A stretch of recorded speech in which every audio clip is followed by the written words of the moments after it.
Women are almost 60 years old, but still wear sexy backless dresses every day. She only has to smile a little. All the men in London will fall under her skirt. She can't get a month's worth of money for food just for one date with a man. Erline is a professional mistress. She was also the most feared of London's aristocratic women.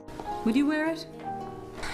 Well, it doesn't leave much to the imagination. She doesn't care about the sarcasm of the aristocrats. A career as a professional mistress requires a thick skin, so even when the women join in humiliating her, Erline still doesn't feel afraid or ashamed. She believes that some women bring pleasure to men as soon as they appear, and some women are only happy when they're away from others. And she wants to be both different kinds of women. Husbands long for her to come and wives only wanted her to go. This day she was shopping and she saw another handsome man. First, she smiled shyly at the man. Then she moved gracefully and slowly approached him with small steps. You may kiss me. He couldn't stand the excitement, so he dutifully paid for her to buy all her beloved things. Erline's taste in men is never wrong. Windermere is the richest man in London. He's just married to the beautiful and gentle Meg. The two of them are known in social circles as soulmates. Meg has no doubts about her husband's loyalty. She tries to play the role of a good wife at home, but she doesn't know that her husband is already having an affair with Erline. Meg's birthday is approaching.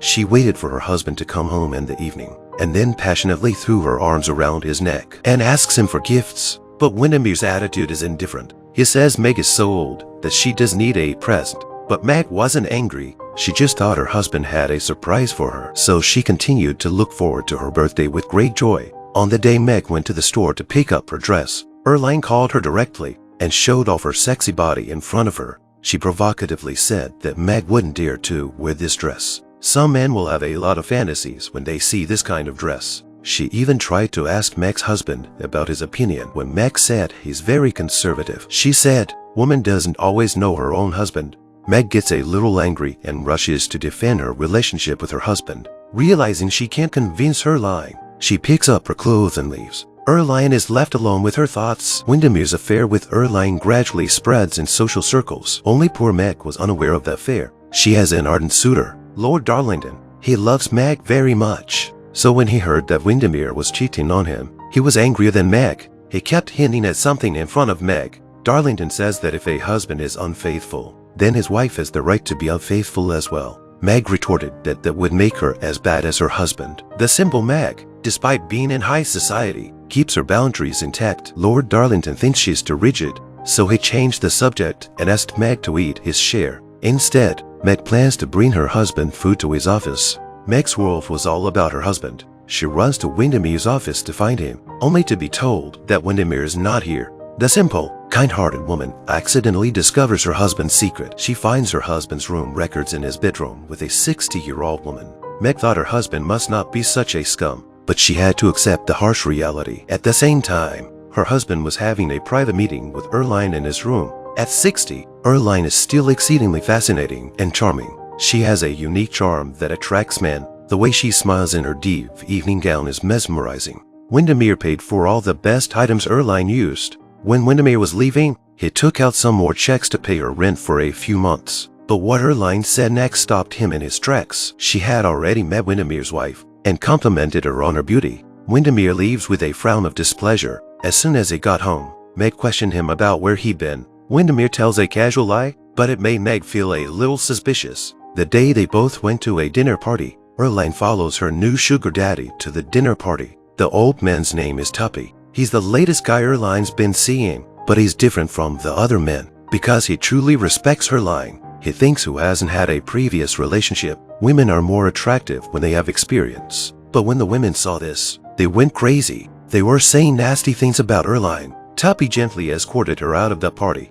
The moon was like water. The two of them drifted apart. They looked like lovers murmuring under the blue night sky. Meg doesn't get involved in the women's gossip, so she didn't know anything about Erline. All Meg knew was that this woman had met her once. Erline had met her that day in a backless dress. She thought it was too indecent, but her husband said it was just that she wasn't used to the kind of fashion. Windermere, who used to hate sexy dresses, spoke up for a professional mistress. Meg was stunned. She comes home at night and confronts her husband about his relationship with Erline. Windermere then pulls out a birthday present. Meg is delighted and immediately puts Erline out of her mind. She knows her husband still cares about her. But the next day, The room records found in his bedroom shatter Meg's last shred of trust. The woman changed into flesh-colored stockings and wore a tied, backless evening gown. Her little feet are on stiletto heels, with delicate earrings, and wiggles her hips as she makes her entrance. Her husband's expression is instantly sullen. She refused to allow him to cover her fashionable outfit and sexy body with a cape. She said she had seen his rooming list.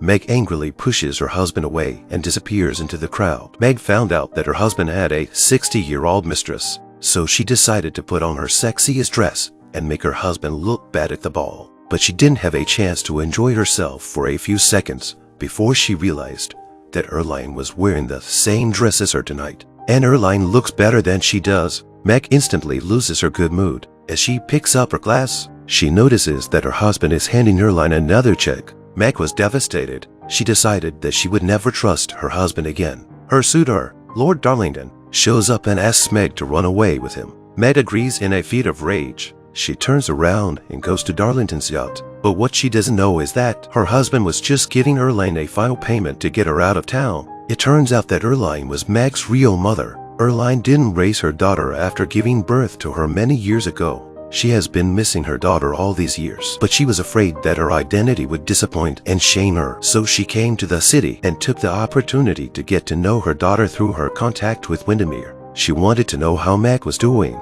Windermere was misunderstood but could not defend himself because he promised Erline that he would keep her secret. Erline wanted to see her daughter one last time before she left, but she found a letter from Meg to Windermere saying goodbye. Erline didn't want her daughter's marriage to be ruined because of her, so she comes to the yacht herself. Meg is hostile to this woman. Erline pretends that she and Windermere are just friends, but Meg doesn't believe these claims. And that's when Windermere's group arrived on Lord Darlington's yacht. They both had to hide in the underground cabin. Windermere saw the fin his wife had left behind from the seat. He thought his wife was having an affair with Lord Darlington, so he rushed up and punched him as tensions were running high. Erline slowly emerged from the basement. A professional mistress shows up on a man's boat late at night. Everyone looked like they understood what was going on, but Tuppy was very embarrassed. Everyone knew that Erline was now dating him. Tuppy was the most embarrassed man in the room at the moment. Erline exchanged her true love for Meg's innocence. This made Meg very touched. She doesn't care about Erline's affair with her husband anymore. She wants to let Erline stay, but Erline would have the chance to see her daughter again. She was satisfied when she knew she was happily married.